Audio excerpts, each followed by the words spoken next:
A very warm welcome to all of you to the first session of the monthly webinar series by the Pune chapter of ICF. It is wonderful to see coaches, professionals from different backgrounds at different stages of their coaching journey joining us. We are happy to have you this evening. And before we start today's session, I would like to share a proud moment for our chapter. Recently, during the International Coaching Week celebrations organized by the ICF, the Pune chapter received the prestigious ICF Chapter Excellence Award, which only 14 out of the 143 global chapters were awarded this recognition. So, this recognition reflects a collective effort and contribution of our chapter leaders, volunteers, members, and the overall coaching community. So, heartfelt congratulations and sincere thanks to everyone who contributed towards this achievement. And with that, let's move to today's topic. One of the biggest questions for coaches is not just how to coach effectively, but also how visible each one is there. How each one is communicating their value to the audience at large. So coaches have questions like, what should I post? How do I communicate my value without sounding salesy? And how do I build consistent credibility online? Mm. And that's the topic for today's session. And we are fortunate to have Akhilesh, fondly called as Aki, with us today. So let me introduce Aki. So Aki is a mentor and business coach for ICF coaches. He's a certified NLP trainer and an ICF accredited coach himself. Since 2020, he has worked with coaches across 24 plus countries, helping them build sustainable coaching businesses through LinkedIn and organic visibility strategies. He has also collaborated with multiple ICF chapters on this important topic. What makes this today's session especially valuable is that it will be very practical, relatable, and immediately applicable for coaches looking to build their professional presence more intentionally. Today's session will also be interactive, and Aki will take us through the main concept first, examples and demos, and then we'll be having the Q&A session. So I would request, whatever questions are there, you can please post it in the chat box, and towards the end we can take the questions so as not to, break the flow of the session. I would also encourage everyone to stay till the end, as I'm sure this session will be very practical for everyone. The session will be almost around I think 80 to 90 minutes, so you can budget your time accordingly. And I would also request, for whoever possible, please switch on their cameras so that it will be an interactive session, and please be active online. So without taking much more time, it's my pleasure to invite Akhilesh to begin the session. Akhilesh, thank you for your valuable time and guidance in this session. Over to you. Thank you, Ajit. Thank you so much. First of all, I want to say big thanks to Vijay, Ajit, and the entire ICF Pune team for organizing this and inviting me. I think it's really challenging to put together something like this. So let's give a big hand to the chapter members, first of all. Also, big hand to all of you for joining us because a lot of people sign up for something like this, but very few people actually show up, right? So I really appreciate your commitment, and I will do everything in my power over the next 90 minutes or so to make it valuable and insightful to everyone. Okay. So let's begin. I have a few slides, but I'm not going to make it sound like just going through slides. I want to make it as interactive as possible and as easy as possible for all of you to implement. Okay.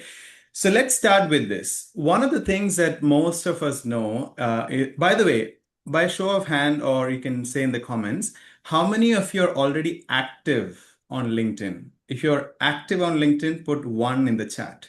If you're not active or you want to be active, put 0 in the chat. Okay, a lot of ones. That's good.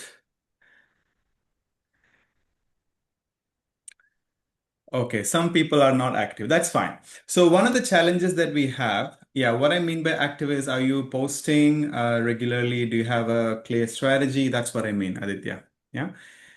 One of the things that we know is a lot of people find it very difficult, right? And the common questions are, what kind of post should I write? How many times should I post on LinkedIn? How do I find the prospective clients? How do I get people other than coaches to engage on my posts? These are some common questions that coaches have. So before we get into the technical stuff, I want to ask you all of you a question, and let's begin with this fun exercise. Yeah. Let's strip everything down to the fundamentals. In your opinion, what makes someone want to work with a coach? You can put it in the chat. What makes someone want to work with a coach?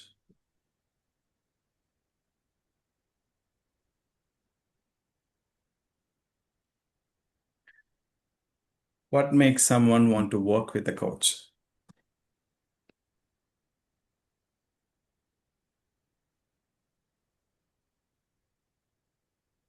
You can type in the chat. Personal growth possibilities. Sounding board, thinking partner. Interesting. Personal professional development. When someone sees they lack in skills and would love to develop those skill set, bring value, the awareness they need when someone is facing challenges in career, credibility of the coach, hope that coach will help him. Okay, great. There are no right or wrong, by the way. Now let's look at another question, right? So if you had two coaches offering similar service, let's say career coaching, what will you personally look for to decide who you want to work with? What will you look for to decide who you want to work with? Credibility, okay, good one. Credentials, charges, okay. There are a lot of different reasons. I'd love to know yours. Relatable, yeah, Yogesh, good one. Value or energy alignment, yeah, good answer. Compatibility, okay. The connect, yeah, very true. Chemistry, correct. Okay, now, reference. These are all very good answers, okay? So I want us to remember these things because towards when we go through the session, we'll come back to all of these things. Everything I'm going to talk about will connect back to this, and I'm going to show you guys how we can make all of these things possible through LinkedIn, which is showing your credibility, showing, being relatable to the audience that you want to work with, stuff like this, a connection. How do you establish a connection with your target audience when someone is not even talking to you? They're just reading a post, and how do you create that connection and stuff like this? So these are the things that I'm going to be showing all of you. So let's look at one thing. I'll share my screen and I'll share with you the biggest takeaways for today. Okay. So we're going to talk about mainly three different things. And these are the three non-negotiable areas that in my experience I've found in order to get clients through LinkedIn. A clear profile which speaks directly to your target client. That's number one. Okay. Number two is the different kind of posts that create relatability, trust, connection, credibility, all of it. And thirdly, turning LinkedIn connections into one-on-one conversations. So let me explain this a little bit before going further. So we all know that most of the time we need to have a discovery call with someone before they become a client. Can everybody agree on this? Yeah. Because we're not like a grocery store, right? People come and without any relationship, they buy something and they go away. So people need to have a conversation with us, at least in the beginning when you're starting out, so that they feel the connect, they feel the chemistry, and then they decide to sign up.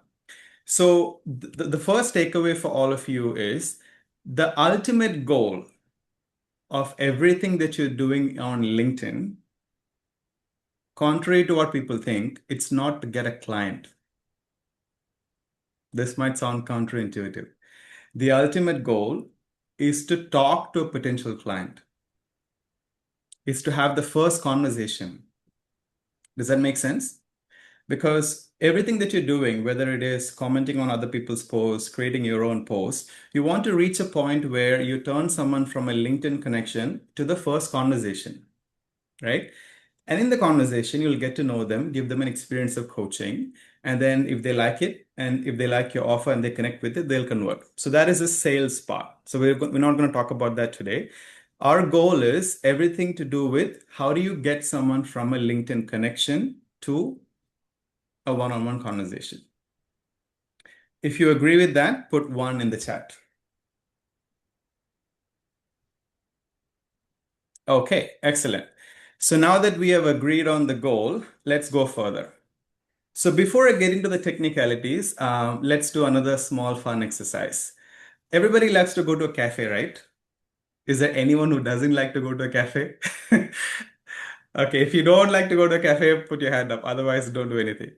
All right. So let's see. Let's take the case of a cafe, and let's say it is a cafe that is targeted towards Gen Z. Everyone's talking about Gen Zs these days, so let's also talk about Gen Zs. So if your cafe is designed for the audience of Gen Zs, one thing that we know is the design, how you set up the cafe and everything has to be connecting for the Gen Zs, right? Agree? Now, imagine that the food the food on your in your cafe as well has to be interesting for Gen Zs because these days a lot of people in the Gen Z crowd they're into fitness, environment, safety, and stuff like this, right? So that also has to be interesting for them. Now, here's the interesting question. Just because your cafe looks good and just because you have good food, does that guarantee that people will come to the cafe? Yes or no? No. So that's the hardest part, right? How do you bring people into the cafe? And our LinkedIn profile is actually no different. So think of your LinkedIn profile like the cafe. Think of the food on your menu like your post. And bringing people onto a LinkedIn profile, onto a cafe is like creating the visibility for you on LinkedIn. How do we actually do that? Right? So I'd like to have one volunteer, and this is the last exercise before I go into the content. And I would like someone who is interested in going to a cafe and who's okay to participate in a fun activity with me. Anyone? Just raise your hand in the Zoom. You have a lot of options, right? Who would like to be my volunteer? I promise it's going to be easy. I won't put you on the spot. Yes, Melek, thank you so much for coming forward. Ajit, can you also put her on the spotlight as well? Yeah, it'll be nice to see both together. Thank you, Melek, for saving my life. So here's my question, okay? In your opinion, I mean, you are into health and fitness yourself, so I'm sure you are probably the best person here to participate in this activity. So, in your opinion, how can we let Gen Zs know about our cafe? What are the different ways? We need visibility. Okay. How do we create that visibility? What are the different ways? So either social media or advertisements Okay. or client testimonials. Okay. Yeah. What else? Thank you, Melek. So it's absolutely right. So in terms of social media, it's mostly Instagram, right? Like in this context, it is mostly Instagram. So there's one more way. Thank you, Malik. So that's the activity. Now I'll get back to the content. So there's one more way for everybody that's listening to this. If you have a friend who is a fitness trainer and he or she owns a gym, do you think that if I speak to my friend and if my friend talks about the cafe, some people could know about your cafe? Yeah, Yeah, of possible, course. right? Yeah. So that is another way to create visibility, which is you're leveraging the existing relationship. So you might be thinking, why am I talking about a Gen Z cafe? Now, you will know towards the end. So, like I said, think of your LinkedIn profile like the cafe. It has to look good. It has to be relatable to the Gen Zs in this context. The food on your menu is your content. You can't have all same type of posts. You have to have a few different kind of posts in order to create the relatability, the trust, the credibility, stuff like this. Yeah. And we also need to look at how can we create visibility. We're not talking about paid ads. We're talking about organic ways to do this. Yeah. Okay. Mm-hmm. So are you guys ready to explore this further? If you are, put yes in the chat. Okay, I'm going to be asking for some engagement because I find it quite boring to only talk all the time. So I hope that is okay. All right, so let's go and do this. So there are three main areas, like I said, a clear profile and post that create relatability, trust, connection, etc., and turning LinkedIn connections into one-on-one conversations, because that is the goal that we have. We want to take someone from a LinkedIn connection to the one-on-one conversation, and then you have probability of converting them. Yeah. So the very first thing in your profile, there are a few things we need to make sure. So because we have a limitation on the time, Ajit told me that we can have the content for, let's say, slightly more than 1 hour. So I don't have enough time to go to LinkedIn and go through everything on the profile, but I'll give you guys, a 30,000 feet view of what to actually do in the profile. Okay. So your profile must clearly communicate four different things: who you help or who you work with. This is so, so important. And I'm sure most of you here will know the importance of having a target audience. People talk about the target audience, niche, positioning, these kind of things, right? And I'll give you another example to understand this, okay? So let's say you're on a flight and you land in some exotic location, right? Let's say Maldives, for example. And there's someone who's coming to pick you up, right? And let's say there are two different people. One person says, welcome, and the other one has your name and your flight number there. Who will you go to? If you think second, then do a victory pose. Yeah, you go to the second one, right? So when somebody comes to your profile, it's exactly like that. So we need to be clear about who are we working with. Are you working with a startup founder? Are you working with a mid-level professional? Or are you a coach for people who want to improve their fitness? Or are you a coach for Gen Zs? Or are you a coach for working moms? So this has to be very clear, because we only have a few seconds when people land on your profile. And we all know that, we live in an age where attention is one of the scarce resource, right? We don't really have a lot of attention span. So this has to be very clear. Who do you work with? Okay, that's one. Number two, what results or transformation can they get? Now, here's the tricky part. Most of us, when we go through coach training, we are told that, oh, you don't need to be an expert in the client's life, right? And I will gently challenge this. With all due respect, let me say something. If you look at the skill of a coach, you don't need to be an expert in the client's life.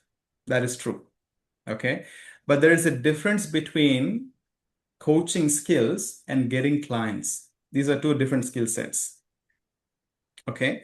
So from the business point of view, if people don't understand what they can get when they work with you, they won't even talk to you. Make sense? So if they won't even talk to you, how do you have an opportunity to give them an experience of your coaching and hopefully convert them? Does that make sense? So what can we do here? We have to be a bit more clear about what could be a possible result or transformation they can get. For example, Vijay, you work as a career coach, right? And if I can bring you in, Vijay, gently, if that is okay. From your experience, I know you've been in this field for some time, right? If you could tell us in one or two sentences, what is it that you help professionals with as a career coach? Yeah, so for me, getting people promotion ready is what exactly I work with. Yeah, brilliant. Okay, and Okay, that's very clear. So can we all agree with the fact that if someone wants to be promotion ready, coaching can really benefit them in multiple ways, right? Coaching can help them identify where are their blind spots. Coaching can help them identify what are their hidden fears, what skills they need to develop, basically clarity in thinking, all of these things. Everything that coaching can help someone with. So we need to understand that people do not buy a process. People only buy a result or a transformation. And coaching is the process. if we talk about, the technical aspects of coaching, which is active listening and core competencies and all that, people outside the world of coaching, frankly, they don't care about it. So we cannot communicate in a language like that if you want people to connect with you. So what do? We have to look at what do people want. People want a few things in a few different areas. And in my experience, there are three main areas people really want massive changes or results. One is their wealth, which is things like getting a promotion, business growth, increasing their investments, stuff like this. Second one, I mean, it's not in any particular order, but these are three areas. Number two is health. They want to, let's say overcome, get rid of diabetes. They want to lose weight. They want to become fitter. They want to become, let's say, be able to focus better, like emotional health, mental health, physical health, all of it. And the third is relationship. So relationship with their spouse, their kids. I'm sure most of you here know that a lot of people these days struggle with the relationship with their teenagers, right? Because of many different factors. So relationship with their spouse, their teenager, even with themselves. So these are things that people actually want. Okay. But here's the interesting thing. Coaching is what they need to get there. Does that make sense? Let me stop screen share and look at you all for a moment. Coaching is what they need in order to get what they want, which is things like promotion, reducing their weight, becoming better in terms of relationships, stuff like this.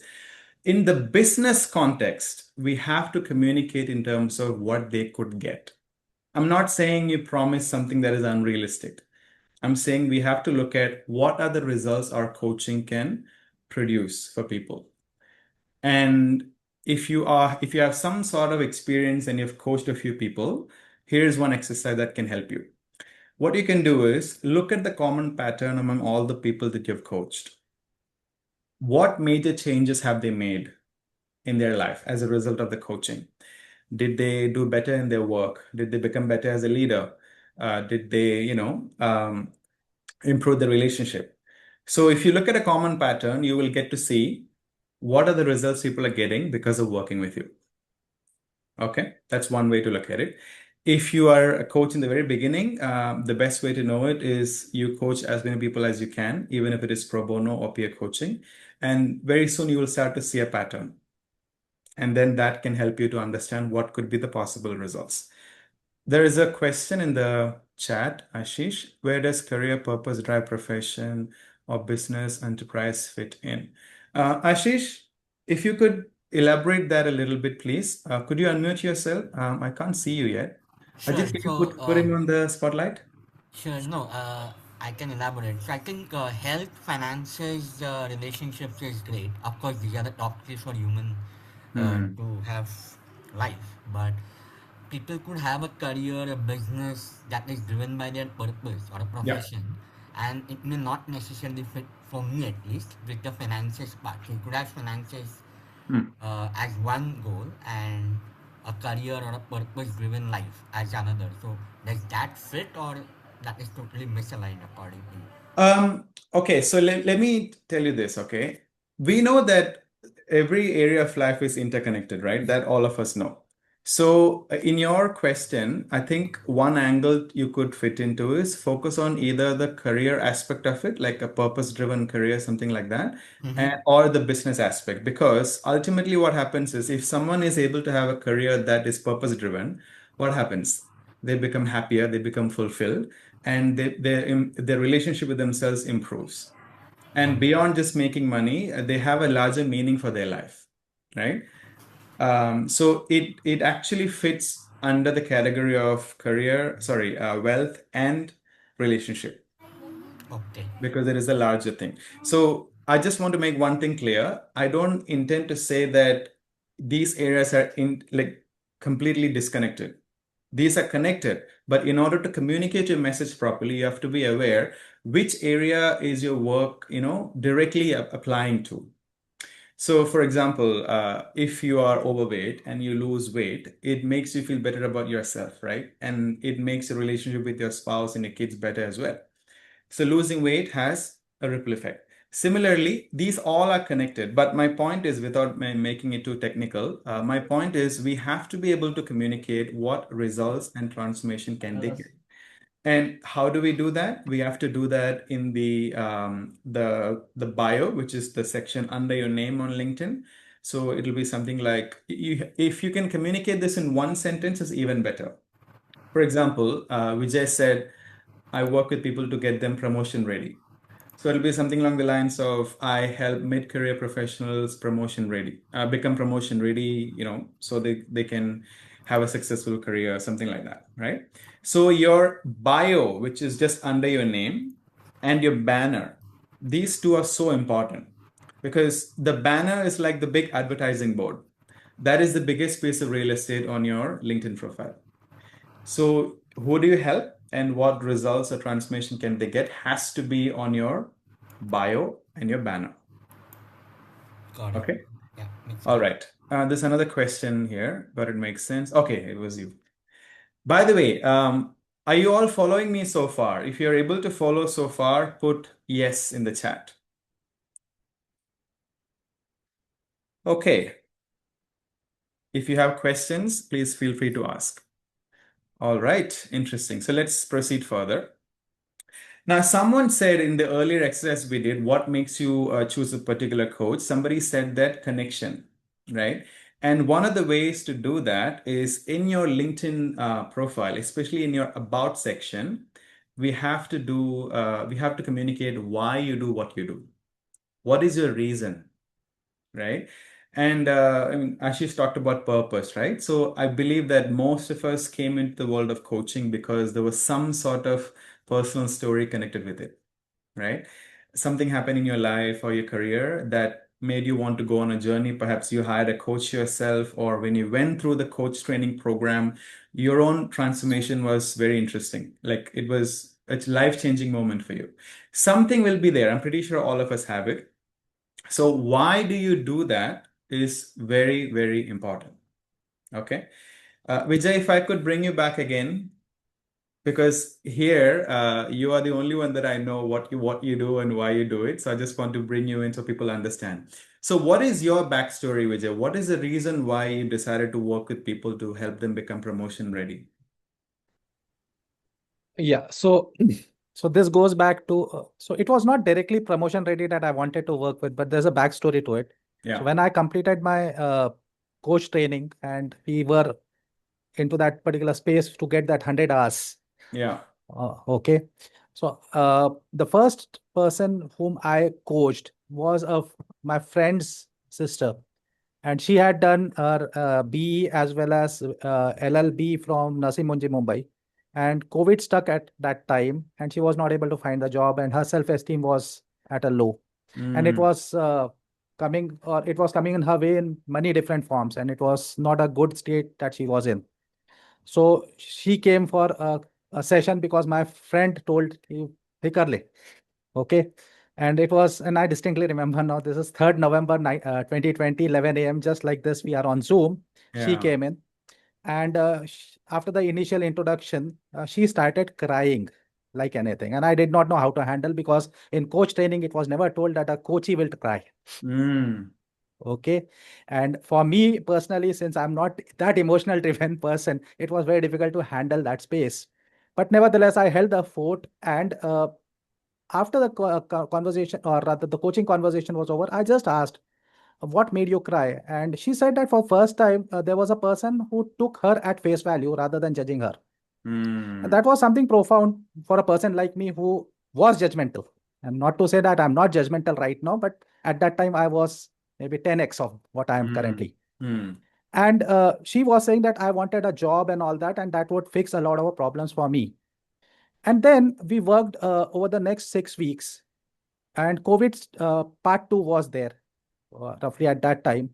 But to her credit, she started seeing possibilities rather than constraints in those 6 weeks, and she got 6 job offers. Wow. She wanted to practice in Supreme Court. She got two from Delhi law firms, and eventually she joined one. And after that 6 weeks of conversation was over, I was just thinking to myself, what changed? Because I'm not a person who understands law. I don't understand anything of this. What changed for her? And the only thing that came to my mind was she started looking at possibilities rather than constraints. And this is what possibly coaching can do for a person. The moment a person sees possibilities, everything is there within them. Yeah. And I always say that we are all like Hanuman. For people who don't know Hanuman, just stay with me. Wherein the power is there, but somewhere we don't know the existence of that power. So you need a Jamvan to tell you that you can do it. And possibly the coach is someone like a Jamvan to an Hanuman. So that is what my backstory was. And that made me think that if this is the possibility that is there, I should explore that possibility. And at that instance of time, I decided that I should be quitting my corporate job. So the seeds were in 2021. I left in 2024. That is how exactly it was. And then I started doing a lot of coaching like this. And what eventually resonated with me was I was into corporate for 30 years.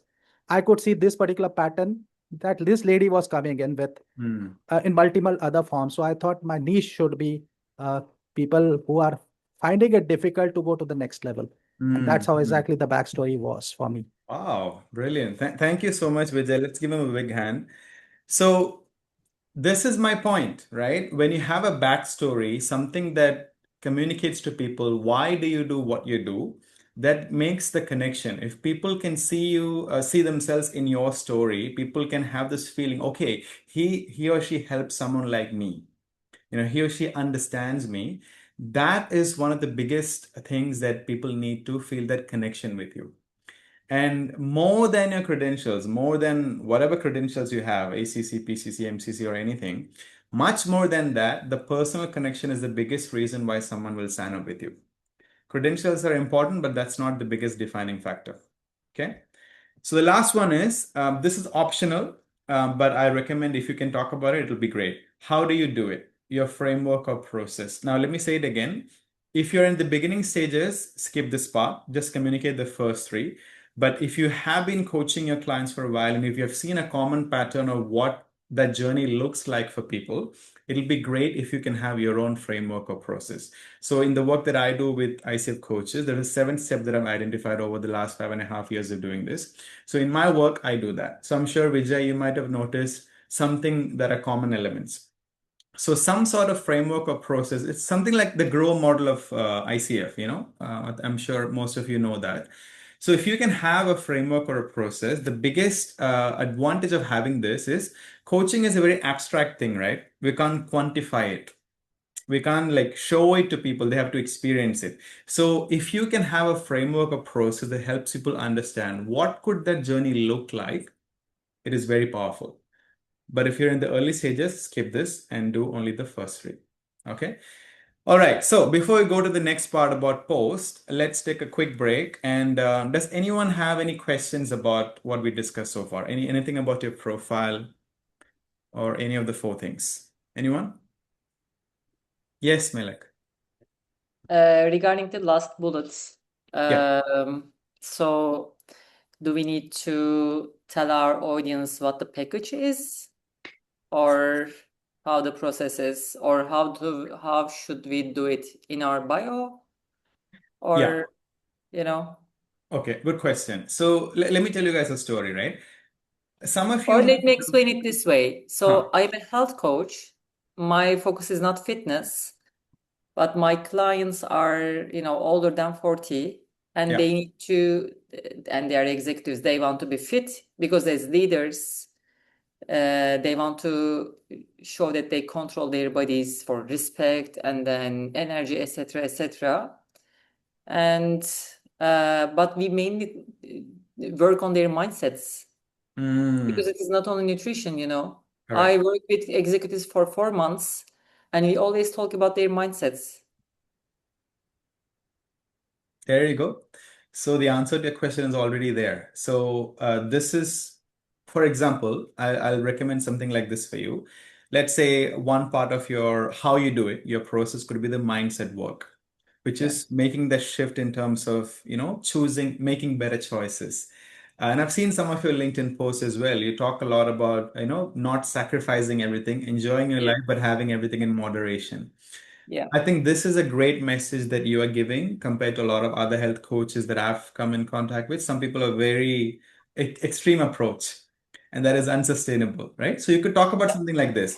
First part of the work is mindset, will help you, upgrade your mindset, etc., etc.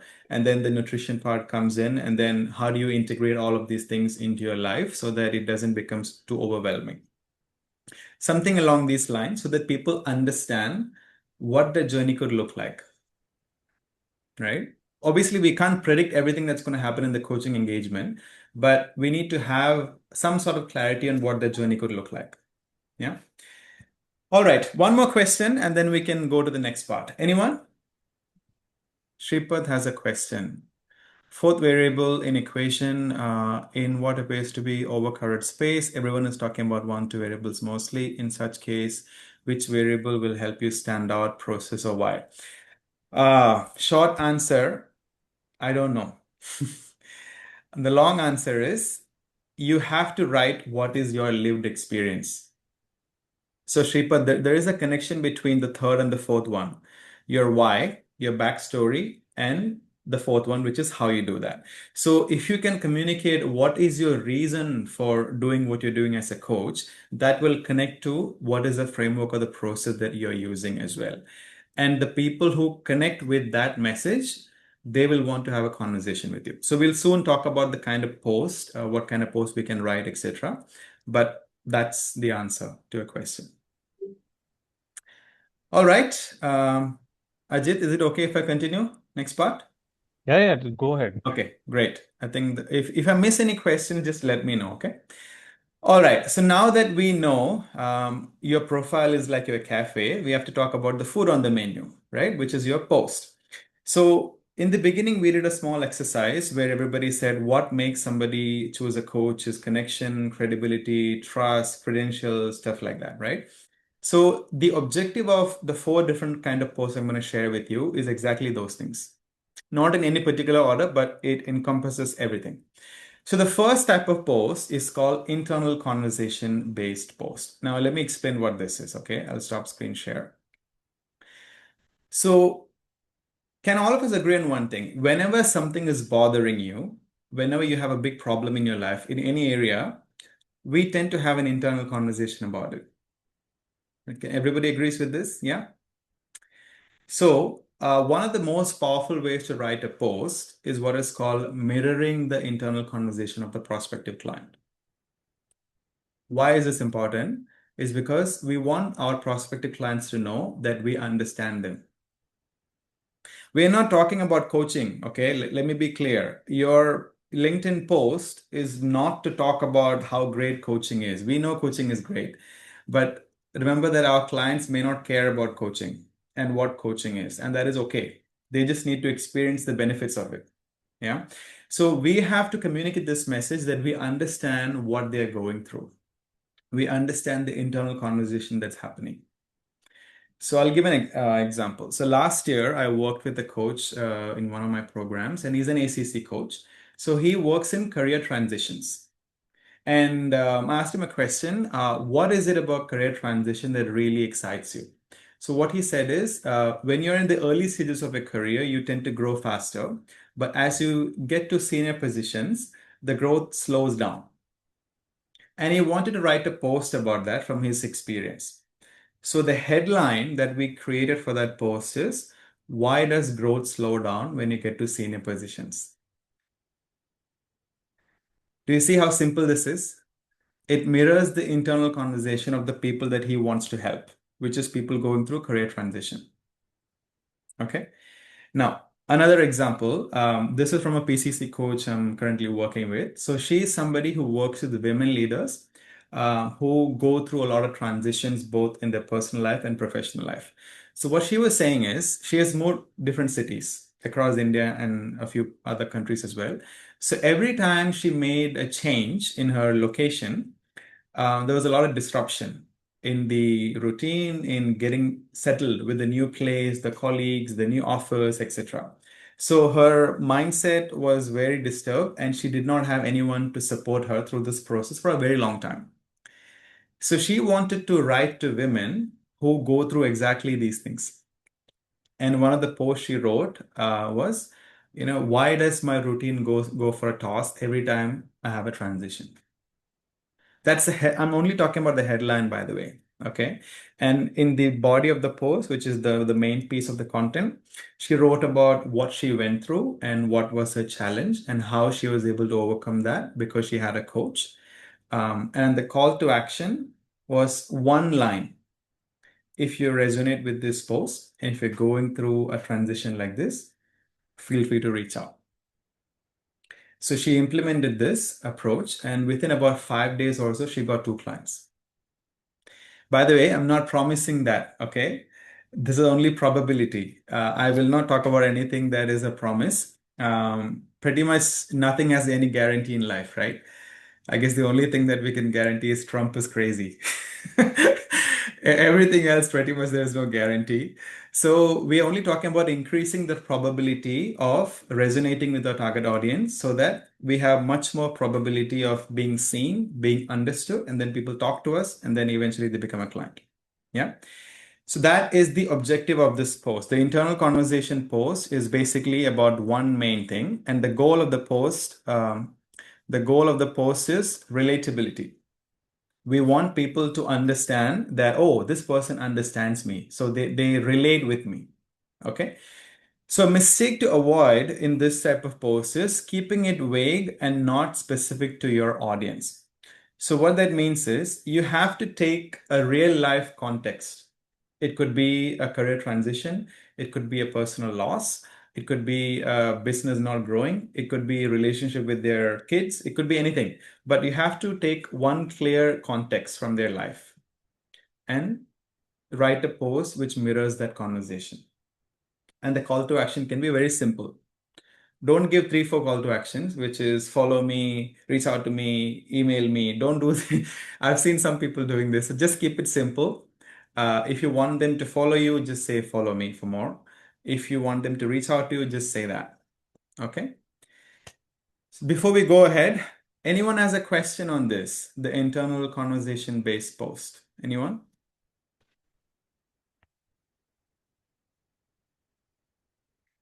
Okay. I take silence as a no, so I'll continue. So the next kind of post we need to write is what is called case study or testimonial based post. Okay. So what is the outcome of this? The outcome of this is that we want to get the trust from our target audience and we want to show the proof of our work, right? So how do we do this? Now, one of the challenging things about coaches is most people will not want to reveal their identity, right? They want to keep it confidential. They don't want to tell the world that they're working with a coach. And this is normal in most cases. So what can we do? One of the things that I found works very well is, so by the way, this is only when you have coached a real client, at least a pro bono client for a session or two. Okay, we're talking about if you have experience and you've coached someone for a while. So what do? What you can do is you ask them for a testimonial. And don't just blindly tell them, hey, can you write me a testimonial? Because most people don't know what to write. They'll write things like, oh, Rajiv is a great guy, he's very professional, I recommend. That is not powerful. We have to make it relevant to the post. So what do? A simple framework that I found works well is called BDA. So here's how it goes. B stands for before, which is before the coaching engagement, what was happening in their life? What was the problem they were facing? What was going on? And you don't have to go into too many details. You can mention something like, they had a challenge in their business and the business was not growing in spite of their effort. Something along this line, without making it too detailed, because we have to be clear about the confidentiality as well, right? D stands for during. So during the coaching engagement, what shifts happen for them in terms of mindset, in terms of habits, in terms of their perspective, and Vijay said, in terms of them knowing about a different possibility. Give a glimpse into that. What happened? What was the new possibility? What was the new shift? Okay. And A stands for after. So which is at least after a few sessions or at the end of the coaching engagement, what results did they get? Perhaps they became more confident in terms of speaking up in board meetings, or maybe they learned to set boundaries, or perhaps they don't fight with their spouse anymore. It could be anything, right? I mean, don't write that, but you can say something like, this relationship with the spouse got better or something like that. So you get my point, right? BDA. This is a simple framework to capture this properly. And you can ask your client these three questions. Okay, when you first came to me, what challenges were you facing? What shifts happened for you during the coaching engagement? And what are the results you got? So gently encourage them to write along these lines, because when you ask for specific questions, you get clear answers, right? Everybody knows this. So Vijay, this is like prompting in AI you were talking about yesterday. So the better questions you ask, the clearer answer you get, right? So, what do we do then? If it is a WhatsApp message or an email, what we can do is you can take a screenshot of it and obviously strike out their name or their contact details and just keep only the message. And when you're writing the case study post, you can attach that as an image. If they're okay to reveal their identity, is even better. If they give a video testimonial, even better. But that's not the case with most coaches, right? So this is what we can do. Take a screenshot of it and write a post. And the headline could be something like, how Arun went from, not knowing how to set boundaries to becoming promotion ready, something like that. You can change the name. It's okay. And you can mention name change for confidentiality. You don't have to mention their real name. That's okay. But the intention of the post is to show an example of how your coaching helped your client, so that we get two things: trust and proof. So I recommend that, let's say if you're active, when I say active, if you're making posts on LinkedIn at least 3 times a week, for example, one post can be like this. Okay. If you're posting only 1 time in a week, then I guess we need to work on your consistency.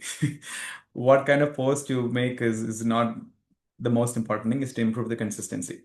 So the mistake to avoid here is not narrating the journey your client went through to get the result of transformation. So a lot of coaches, make a post like, oh, I got this testimonial from my client. Thank you for the testimonial. But that doesn't mean anything to your audience. Understand what I'm saying? So your post is not just to feel good. It's to help the people who are watching understand how you helped this particular client. And let me tell you this, I'll tell you a quick story. So about 5 years ago, I got my first client through social media. And during those days, I was active on Facebook. This was before I started LinkedIn. And I remember I got the first client after 6 to 7 months of being consistent. When I say consistent, at least 3 to 4 times in a week, I was posting. And this gentleman messaged me out of nowhere. And he said that, Aki, I've been following your content. I'd like to speak with you. And he was the president of some large organization based out of Dubai, I think Dubai and Germany both. And we had a couple of conversations and he signed up. And he never once engaged. He never once liked. He never once commented on any of my posts. But this person was watching. So the reason I'm telling you this is, it's not mandatory that people need to comment or like your post. There are people who are silent observers. And when the time is right, they will reach out. So you have to increase your probability. That's why this is so powerful. Okay. All right. Let's take a small break. Any questions on this? Anyone? Yes, Vijay. So, Aki, what exactly should a new coach do who does not have too many testimonials with them? Very good question. So, what I recommend is, see, the good thing about this post is the people reading it are not going to know if it's a paid client or a pro bono client, right? So, what we can do is, if you don't have anything like this, I recommend that you do a few pro bono sessions. And after the pro bono session, you collect the testimonial from the person. It can only be one session. That's also okay. You collect the feedback. Because if you have a good coaching session and if you've done a good job and the session went well, there will be some shifts, right? There will be some mindset shift, some perspective emerges. Perhaps you help them overcome a limiting belief, stuff like this. So that is okay. So that will be the first job. If you don't have anything like this, do between 3 to 5 pro bono sessions. And maybe not everybody will give you a testimonial. Let's say at least 50% gives a testimonial.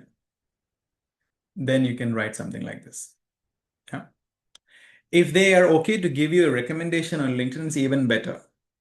But like I said, some people don't want to reveal their identity, right?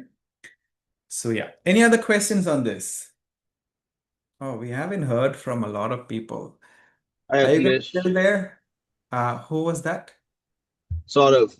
Saurav, yes, I can't see you yet. Ajit, could you put him on the spotlight, please? Yes, Saurav. Yeah, you can't see me because I am on a low bandwidth and I'm Oh, unable to switch on my video. I really okay, no wanted problem. to be, but that question and the answer is more important. So I'm just Yeah. using that bandwidth in that way. So, there's a question here because I have a dual responsibility. One is my own post. Second, I am holding a role in ICF chapter.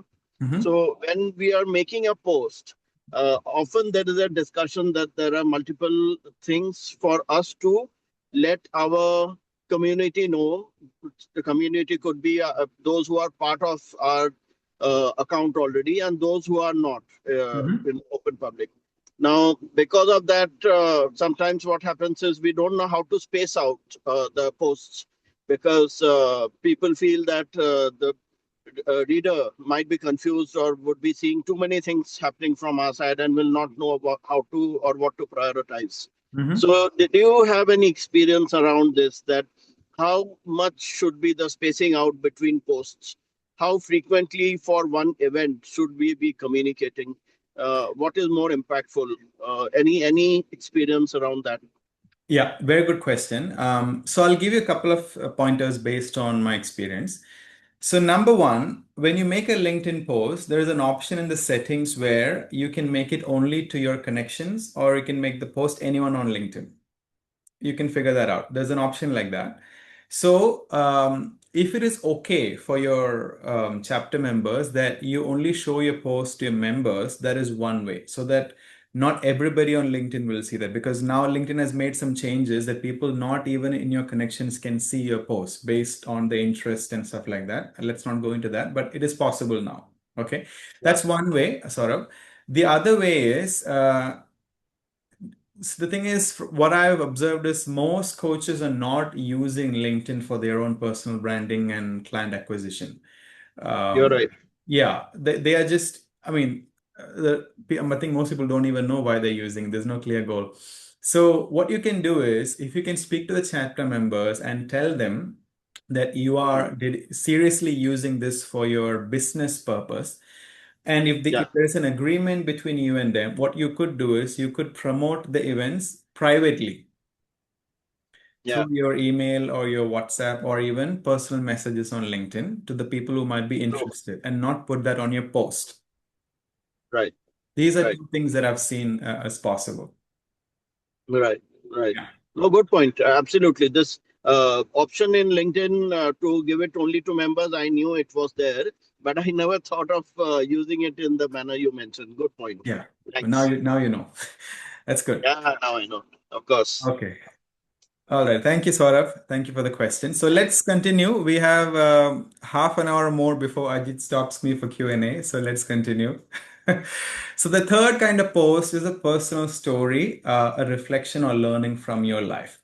So one of you told me earlier that the personal connection or relatability is also important, right?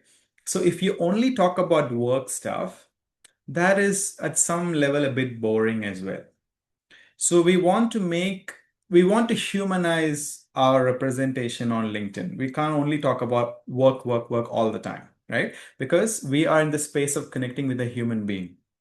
So what do? We need to have a type of post which is a personal story based post, and the outcome is emotional connection. I'll give an example to this. So I think about a month or so ago, I made a post, and the headline was, "My wife gave me an advice on LinkedIn 6 years ago. but I ignored it. And this is a real story. So she kept telling me for more than a year to take LinkedIn seriously because in the beginning I was only using Facebook. And I kept saying, oh, I'll do it, I'll do it. I'm okay with Facebook. And then after more than a year, I started using it. And within the first 6 or 7 months, I started to kind of crack it and I started to get clients. And now it's in a good position, right? So the message of the post was sometimes the people close to us can see possibilities that we can't see for ourselves. Although the story is about LinkedIn, the message of the post is, sometimes people close to us can see things that we can't see ourselves. So I think almost everyone can relate with that, right? So this kind of a post is actually much easier than you might be thinking. I'm pretty sure all of us here have some personal story where maybe your mentor or an ex-boss or your wife or your husband or your kids, they taught you something or some event happened and you had a positive reflection or a learning from that. So you can write about that, but just make sure you write about only one incident, one particular context. Don't talk about 5 different things. Keep the post about one main context and what did you learn? What did you reflect based on that? Okay. Another example I can give is I think sometime last year I made a post saying that growing up I had a lot of anger towards my dad. And I grew up in a middle class Indian family, and I think most of us can relate with this. There was no emotional bonding between us. It was purely like transactional. Are you studying? Are you getting good grades? That's the conversation that we had. Right. So for a long time, until I learned about coaching and NLP and all this, I had a lot of grudge towards him. And when I started to learn about why people do what they do, what they hold back and don't show and all this, I learned that many times people don't know how to show their love, but their intention is good, right? So the message of the post was like this, if you have a grudge towards someone that you are close to, try to understand why they did what they did, why they made the choices they made. Again, this is something that everybody can relate with, right? So these things are important. I'm not saying post like this every day. It can be once in 10 days. It's okay. But these kind of posts show your human factor as well. So that you're not always talking about promotion or fitness or money making or business growth. That is important, but a human element is important because we work with human beings. We want to bring that connection. Yeah. So a mistake to avoid here is making it about you instead of making the reader see themselves in it. So I'll give an example. Let's say you got an award, right? And if you want to make a post about the award you got, if you say, oh, I'm so proud of myself, this is an amazing award, I'm the only one in Dubai or I'm the only one in India who got the award, it's everything about you. That is not useful to the client. So you can tell your story, but the message has to be, about making them see themselves in it. By the way, if you have not studied storytelling, I recommend that you take up that as a subject. Go to a class, sign up for a course, get a coach for it. I've studied it extensively and it is so powerful, not just in the context of LinkedIn, but with pretty much everything in your business. I'm sure some of you agree. So storytelling is so powerful. And one of the most powerful concepts in that is when we tell a story from our life, if we can make the audience see themselves in it, the connection is naturally established. Yeah. How many of you agree with this? If you agree with this, put 2 in the chat. Okay, some people agree. That's good. Yeah, so let's go to the next one. This is the last kind of post. This one is authorities Can I or... ask a question? Yes, go ahead. What is the difference between first one and third one? Because first one also was talking about, internal something, and now we are telling our personal story. Yeah, good question. So there's a subtle difference. So Yeah. the first one is internal conversation-based post, right? So you're mirroring the thoughts of your audience. So for example, in your case, one of the common things in terms of nutrition, for example, like I've gone through the same myself, so I can relate with it. There is like, I try to eat healthy, but the moment I see sweets or fried food, I lose my control. Right? So this happens now, it's a lot better, but it used to happen with me a lot. So this is an example in your context, Melik. So the internal conversation post is to mirror the thoughts of your audience. And you Okay. can explain a little bit on why that happens. But the personal story will be more like, let's say, if you were someone who used to get triggered by seeing sweets and fried chicken or whatever, you can write it in that angle. I used to easily get influenced by this, and then I, learned this, da da da. So there's subtle difference, but Yeah. the personal But clear, story is, very yeah, clear. you're Thank you so welcome. much. Yes, Vijay. So, not related to the post, but what if a person thinks that he is not good at writing or she is not good at writing? How exactly they should approach then? Very good question. Good news is now we have AI. Right? So I won't go into the details of it because Vijay is the expert in that. But I'll give an example of how you can use it and how I use it, I'll share with you. So over the course of creating content, in the beginning it was all typing, but when AI came, what I realized is I am personally much better at talking about it than writing. So what I do now is I click on the audio record and I say what I want to say, the post. What is the message of the post? Because I have an idea about what I want to say, but I may not exactly know the structure, right? So what you can do is this is the message that I want to share. This is my audience, and this is the problem that I'm targeting, etc. Give the context, like you say, right? And then ask AI to write it on your behalf, and then you will get a first draft. You will see a decent structure, and obviously you have to edit it. Don't just copy and paste it. So personally, what I found is important to answer your question is if someone is talking to you and they read your post, it has to be similar. It can't be that when they talk to you, you're somebody else, and they read your content, you sound like somebody else. That is not very useful, in my opinion. So today is much easier than before to actually write content. You don't have to be good as a writer. You just have to know what is it that you want to communicate, and how can this particular topic help your audience. AI can do the writing for you, and you can structure it a little bit later. Yeah. Okay, so let's go to the final one, and then we have the third part as well.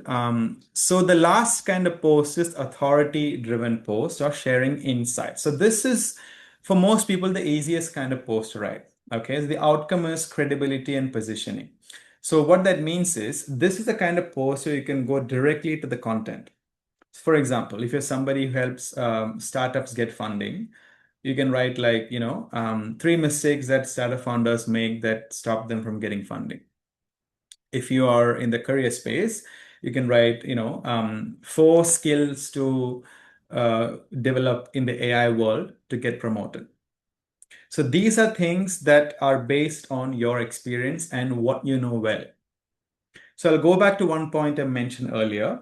In terms of coaching skill, you don't have to be an expert in the client's life. But if you have certain years of experience in a certain area, why not use it? Why not use it? Because many people will look for it. Do you have an experience in this area? Do you have any sort of personal connection in this area? So Vijay has 3 decades of IT experience, right? So that gives him more than enough credibility to become a career coach, especially for IT people. So similarly, if you have an experience or an expertise in a certain area, use that. So I'll give an example to all of you before we go further. So when I got certified as a coach back in 2017, I used to live in Thailand, and I didn't become a mentor and business coach for coaches suddenly. I worked with a coaching and training company based in Bangkok, and my ex-boss, when he became a coach like 15 years ago, before that, he was a financial planner. And he told me a story that he never understood, even though you gave the strategy, gave them the tips, some people never invest properly. And he never understood why.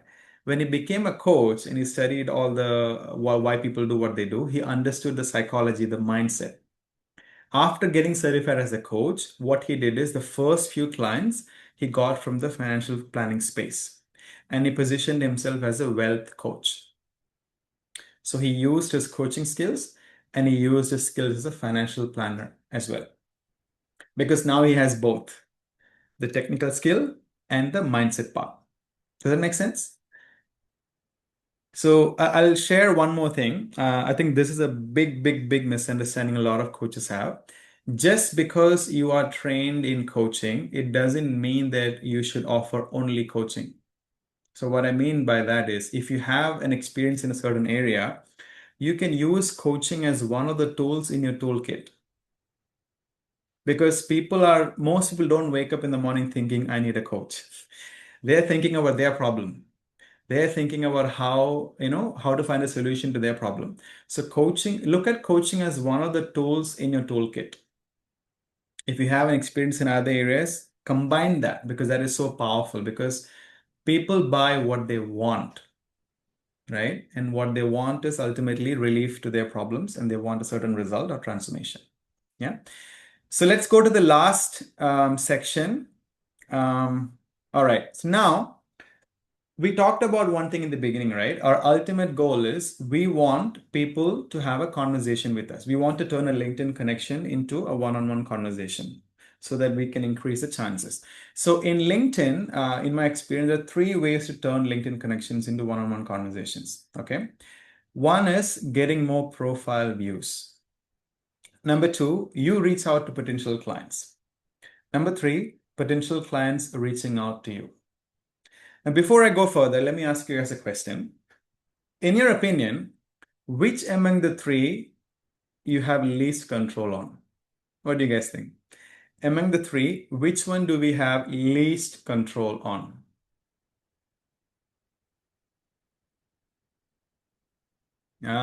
Two, three. Okay, that's a debate between two and three. So the people who say two are the people who are shy to reach out. I understand that. That's fine. So yeah, the answer is three.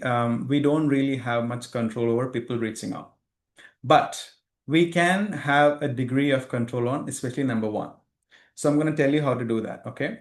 So remember we spoke about the Gen Z cafe metaphor in the beginning that we can advertise on social media, mainly let's say Instagram, and we can let's say go to marathons or gyms, etc., where Gen Zs hang out. So similarly, the message of the reason I talked about that is because we have to understand one thing about this is the principle in marketing. Okay. People with a common interest always gather in a similar space. People with a common interest always gather in a similar space. So look at us here. There are people from multiple cities, even outside India, some of us, right? But we are here because of this interest in this topic today. Similarly, online world also works exactly like that. We just have to know how to identify those areas and become visible there. Okay.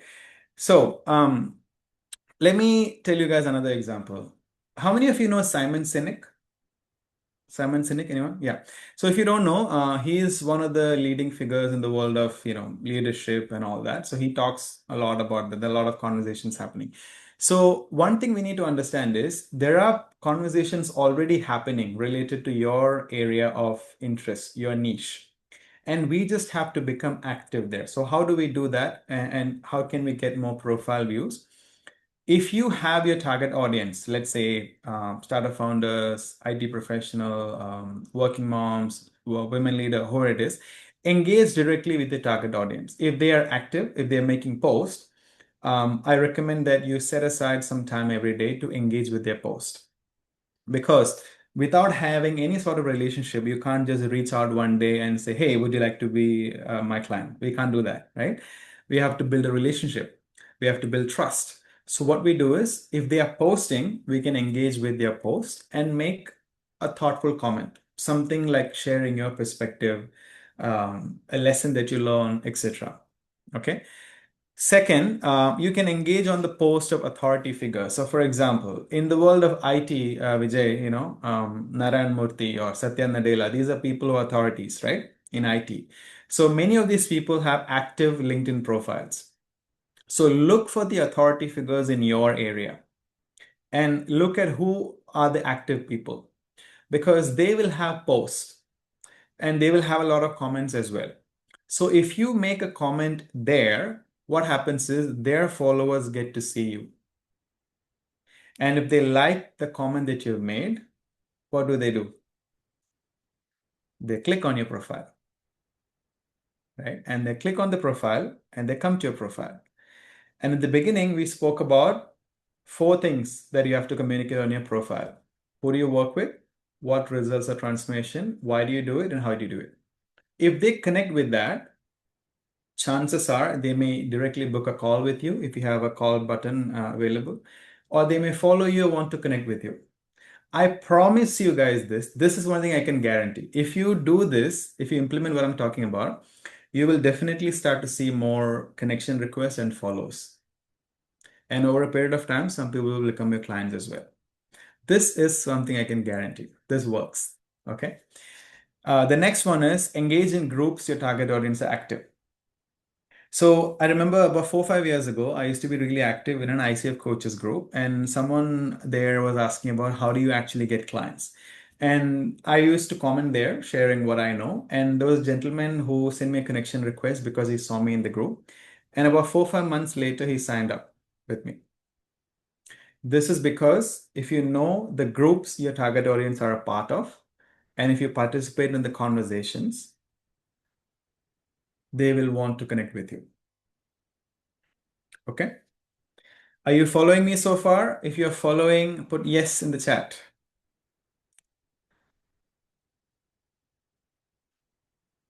Okay, all right, good. By the way, it is possible that some of you may be feeling overwhelmed. You don't have to do all of this.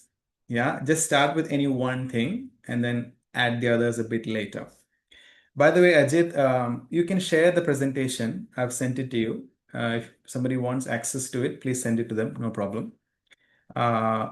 So then a few other things we can do is if you see that certain people have seen your profile, if you have LinkedIn Premium, you can see their profile as well. So if their profile is relevant to your target audience, send them a connection request. Okay. Don't say anything like, would you like to experience coaching or anything?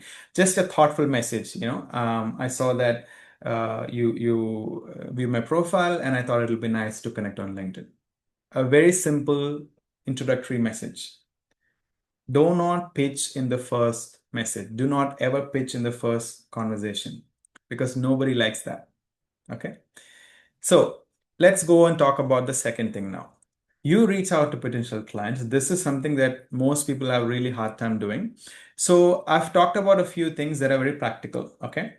One thing we can do is we can't blindly reach out to a stranger, right? That's not possible.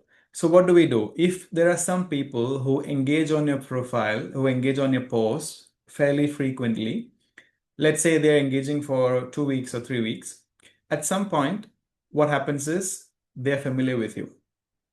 You're not a stranger to them anymore. Yeah.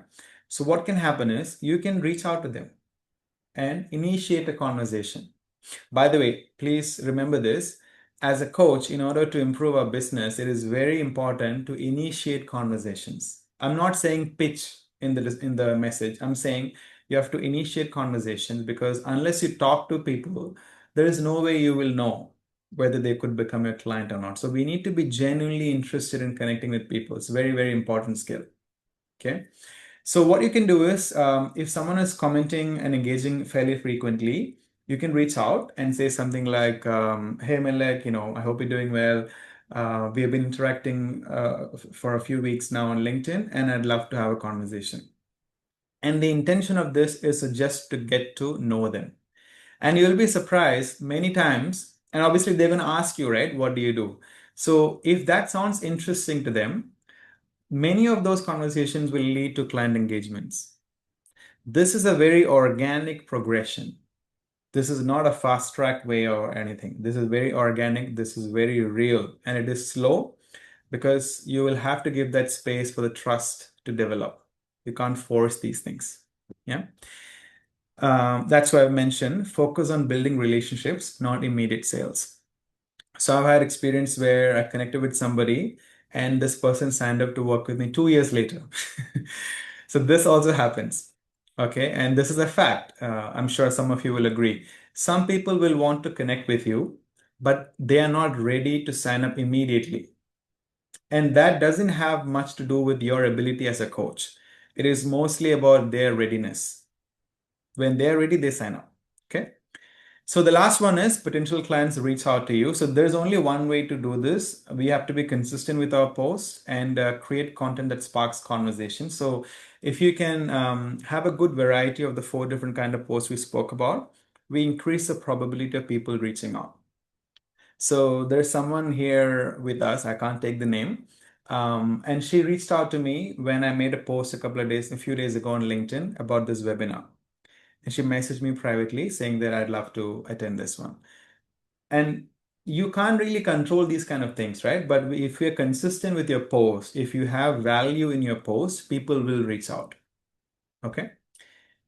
So one last message I have, when you start posting, this is for people who are in the beginning of your LinkedIn activity. There are 3 stages in my experience that people go through. In the first stage, you're posting for you. What that means is your intention is to build the consistency. It is not to sound amazing. It is not to sound like an authority. You're doing it just to build consistency for you. Okay. So once you become a bit consistent and you become more confident in your post, the second stage is where you're able to notice what people are resonating with and they're not resonating with. And you will be able to make posts based on the real life problems your audience has. And the third stage is where you have a decent personal brand. You're getting clients. There is no particular timeline for this. It is different for different people, but these are 3 things I've observed in my experience. Okay. So that is it. Ajit, let me just quickly summarize before we do Q&A. The 3 non-negotiable areas to get clients through LinkedIn. Number 1, having a clear profile which speaks directly to your target client. Number 2, posts that create relatability, trust, and connection. And number 3, how do you convert LinkedIn connections into one-on-one conversations? And remember, the goal of everything we're doing on LinkedIn is to turn someone from a LinkedIn connection to a one-on-one conversation. Then they can experience the coaching, then they can understand you. And if they resonate with it, then they sign up. Yeah. So that's it, ladies and gentlemen. Now let's have some Q&A. Can you please show the previous slide? Yes. The summary slide, is it? This one?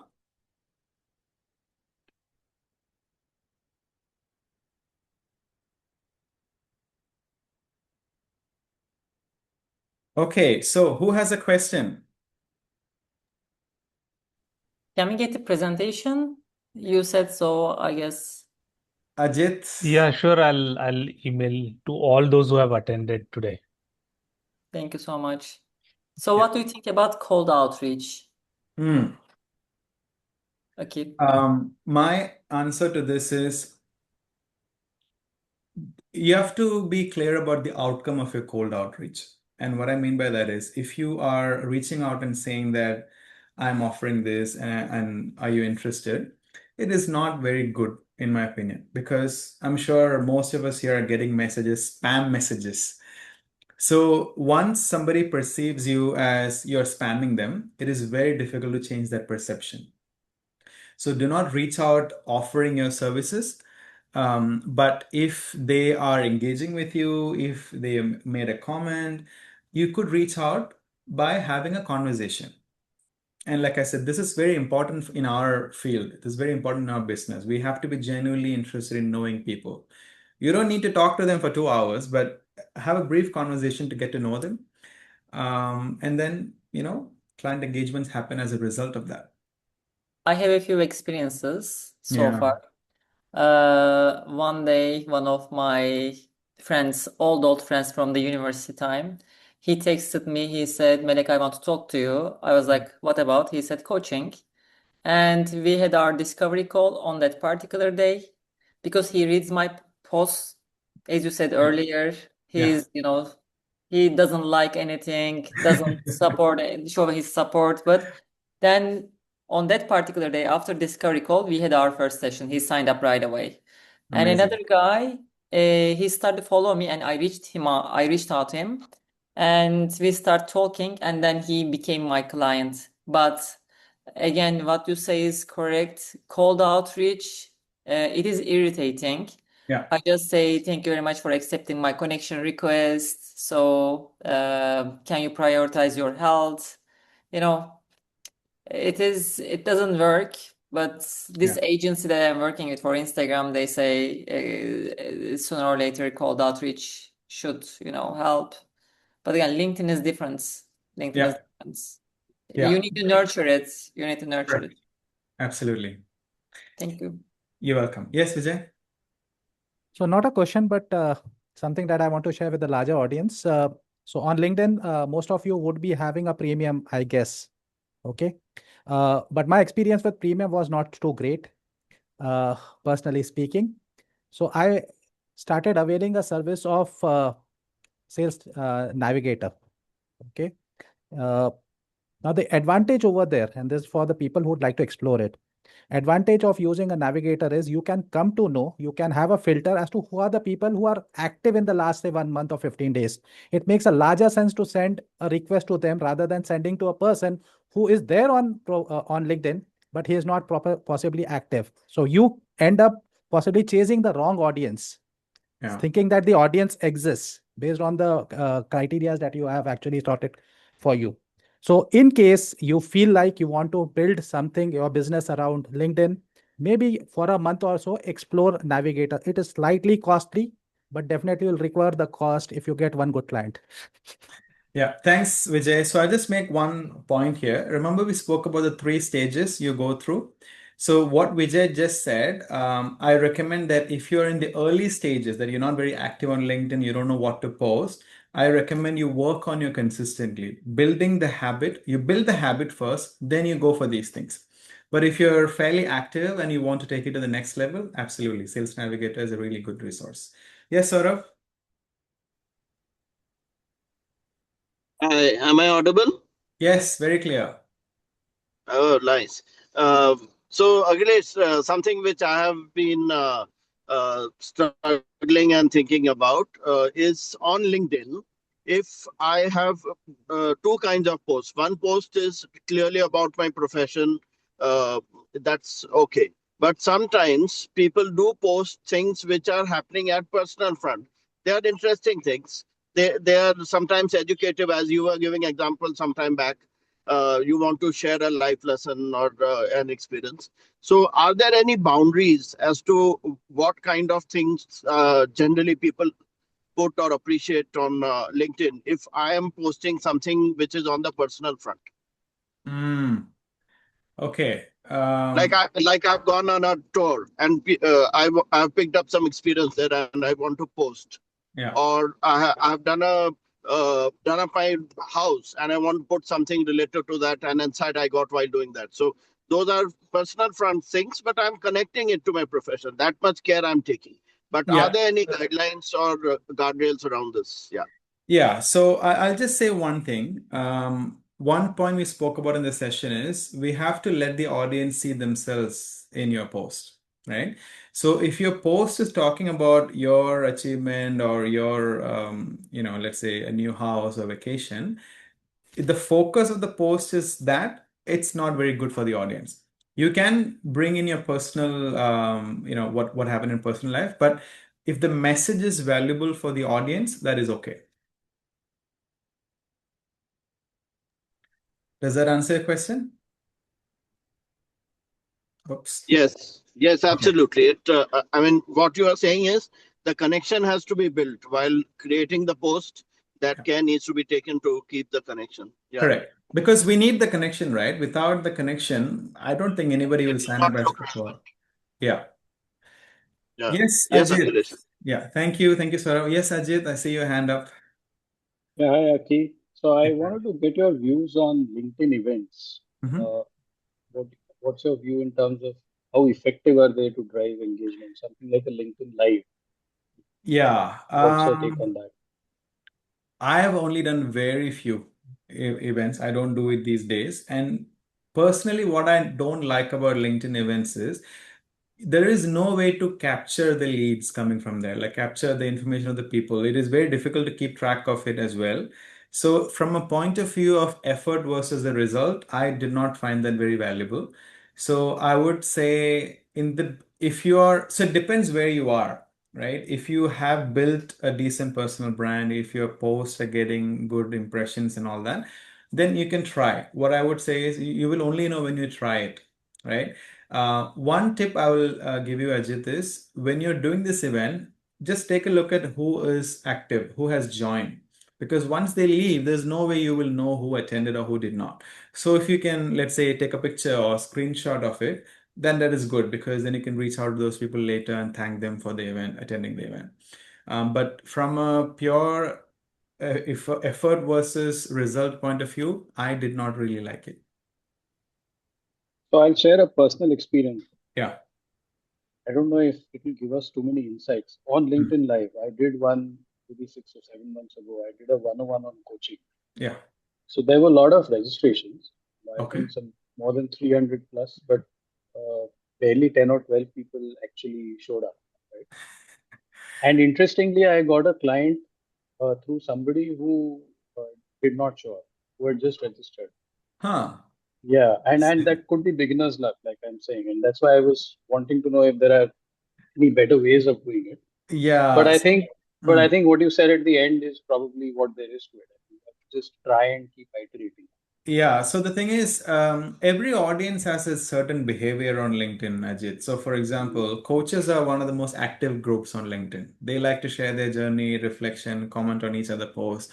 And there are many people who are watching silently, but they don't like to comment or like or engage. Yeah. So the only way is, I would say, do an experiment. Maybe try it for 4 or 5 times, and if you're Mm. getting some kind of pattern in the results, then you should do it. But for me personally, I haven't found it very effective. Okay. So I have one more question, if I Yeah, may. yeah. How do I measure how active I am on LinkedIn? What stats do I track? And are there any, is there a rule of thumb? Or is it more intuitive that, okay, I think Uh, I'm active? yeah. So let me tell you a very practical perspective. In my opinion, the only rule of thumb is what is sustainable for you.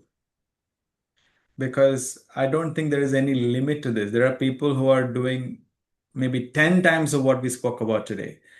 The most important factor is from an algorithm point of view, many people are saying that now you don't even need to post every day. There was a time where people used to say post every day, but that era is gone. So I would say from my experience, have at least 3 posts in a week if you're serious about it. That is the only thing that I would say from my experience. Okay, I think Sunita was the next. Sunita, are you there?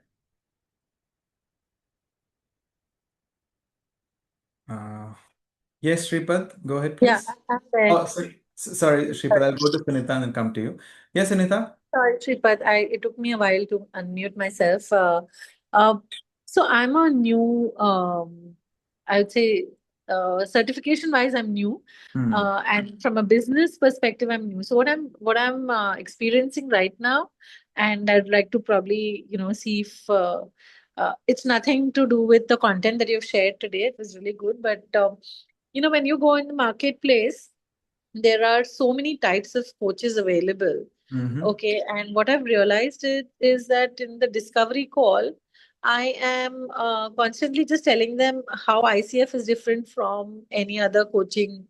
Um, you know, I don't know whether I should say a genre or you Yeah. know uh, variable. So, how do you guys, some seasoned coaches here on the call, deal with that? Because I don't want to sound that I have a chip on the shoulder because I am an ICF coach. Yeah. However, I do also want to share that this is serious business and not, just the word coaching. Okay, Sunita, we are almost out of time, so I'll give you a short answer. And feel free to reach out to me on LinkedIn later if you'd like to connect. So the short answer is you should not talk more about ICF. And I say this with utmost respect because think about it. If we try to say to people how great ICF is, how great coaching is, they're not interested in that. And frankly, they don't need to.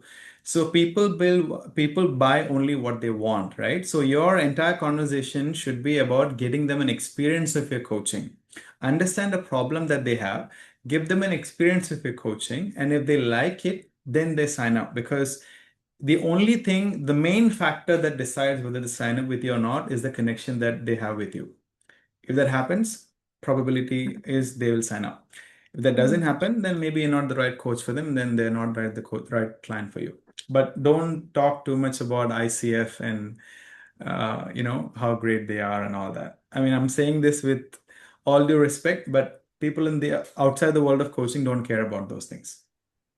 Yeah. Last question. Yes, Shripad, go ahead, please. Yeah, I have a question on the form factor. For example, it could be a long form text, rambling text which runs into multiple, like a foot long. Some people put a foot long post, and I only read one screen at a time, and that's it, not beyond one screen. Other form is a video, and the third one is graphics. Ideally, I read only above the fold content and don't go below the fold. Videos I don't watch beyond 5 minutes, but graphics I like. What has been your experience of these form factors? Yeah, first of all, graphics is not something that I'm able to be sustainable with. So I personally don't do it. I like videos, so once in a while I do that.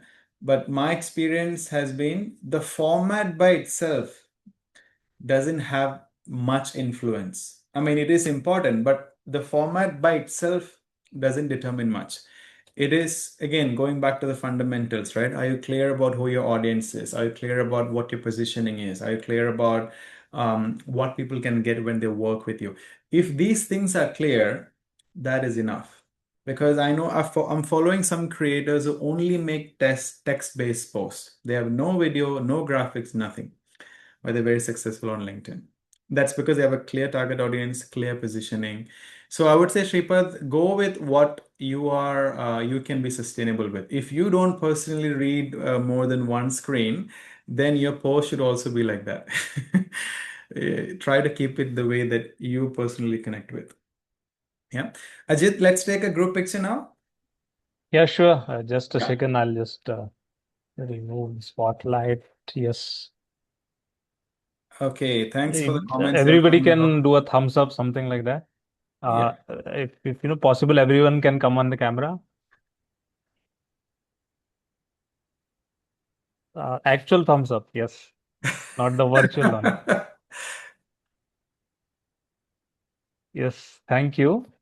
Thanks a lot, Aki, for this session. Lots of insights, practical Welcome. guidance that you have given for everyone, and I'm sure everyone would find it insightful to build a credible, visible profile on LinkedIn, and we might have got something which we will definitely implement immediately. So thank you for that, Aki, and thanks to everyone for attending this webinar for today evening and for also your active participation. And we look forward to more of a participation in coming months. Um, I would also like to thank all the chapter members and volunteers behind the scene who have worked for this success of this webinar. One thing I would like to ask all the participants is maybe they can share in the chat or share a reply to the email once we share the slides is what sort of conversations or webinars would you like to suggest going forward that would make this space more meaningful. So please do share that with us. And yeah, so lastly, I would just like to invite Vijay, our chapter president, for the closing remarks. Uh, so I'll just spotlight Okay. him. Yeah, over to you, Vijay. Thank you. Yeah. So thanks a lot, Ajit. Thanks, Aki, for a wonderful session. The fact that we have had almost like 80% of the audience till now speaks volumes about what the session was all about. Because in virtual sessions, it's easy to drop out. Okay. So you could retain the attention in a span in an era where attention is at a loss. So Yeah, good kudos job. kudos to you, kudos to you. And as Ajit just said that it is our endeavor at the chapter to bring more such sessions like this, especially focused on business. Okay, because what is happening is everywhere else we are going to sessions wherein we are trying to become a better coach, but we becoming better without making the requisite impact does not serve much of a purpose. So it would be our endeavor to see to it that more such sessions are conducted We invite your feedback for the same as to what exactly can we go ahead with so that we can source speakers for the same. And Aki, this is an invitation to you. I'm taking the liberty on behalf of the chapter members. Maybe once in a quarter, if you can come and take it to the next level as to how exactly business around this can be developed, that would be great, because our endeavor at Pune chapter is to build coaching business apart from being a great coach. So May I thanks a say lot for, something? May yeah, I say please go ahead. something, Vijay? Please go So, ahead. just one message to everybody. By the way, LinkedIn is just one of the ways to get clients. That is not the only way. Okay. In the business perspective, in the coaching business perspective, there are many more things which we don't have the time today. But just know that LinkedIn is just one way, and that's not the only way. So let Vijay, I will look forward to your invitation, and then the next webinars we could focus Sure. on a different topic. Yeah. Sure. So thanks a lot again. Thanks a lot for each one of you for joining in for this session. And just to let you know that every third Thursday of the month, we would be having a session like this. Okay, where we invite anyone from outside the chapter to present.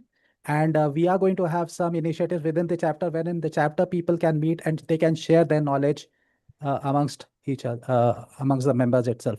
So wait for some communication from Ajit's end, and do let us know what exactly you want, so we can hear you out and we can do the needful. Thanks a lot, Aki. Thanks a lot for being over here. Thank you, Thanks a lot, everyone. everyone else. Thank you, Anyone everyone. wants to give a final Bye-bye. remark? I would like to extend it to Rajiv, okay, because he is our mentor. Okay, so closing remarks from you, Rajiv. Oh my God. Thank you so much, Aki. I think I was the first one to, tell how insightful this session was. I think it was, I really want to acknowledge, one thing about this session, the analogies that you use, starting from the example of a cafe and, landing in Malaysia and somebody coming to receive you, etc. Right? That was, very simply put, but it was driving the point so well. So I really, really want to, acknowledge that. And the way you have made this presentation point by point, and every point, was so simple, but so insightful and so powerful. I think, and your demeanor, your personality, also, it kind of gives away a lot of trust, right? And credibility. So yeah, thank you so much for taking out time and coming and talking to us. I think you. He is frozen. Oops. Maybe he went to LinkedIn already. Rajiv, are you there? We can't hear you. I am there. Oh, okay. Sorry. Go ahead. Yeah. Yeah. So yeah, I think I always felt when I saw this post from Ajit about you coming for ICF Pune event, the first question was why so late, right? Okay, he's been active on all the LinkedIn, all the ICF chapters, and you've been doing a lot of, this webinars for all of them. I think we are a little late in calling you to our chapter. So yeah, and you look forward to more, of your wisdom sharing with us. Thank you so much. Once Thank you. again. Thank you. Thank you, Rajiv. Thank you, everyone. Thank you. Right. Yeah. Yes, over to you, Ajit. You can close it. Yeah, so you have already done the closure. I would, just say a few words. Thanks again to Aki for sharing, for, generously sharing, and, thanks to everyone who participated and engaged. You please follow the LinkedIn page of ICF Pune for more such webinars, and do share your insights on this. Thank you. Have a good day, good night. Bye bye. Yeah. Good night, Thank you so everybody. much. Bye Good bye. night. Bye bye. Bye. Good night.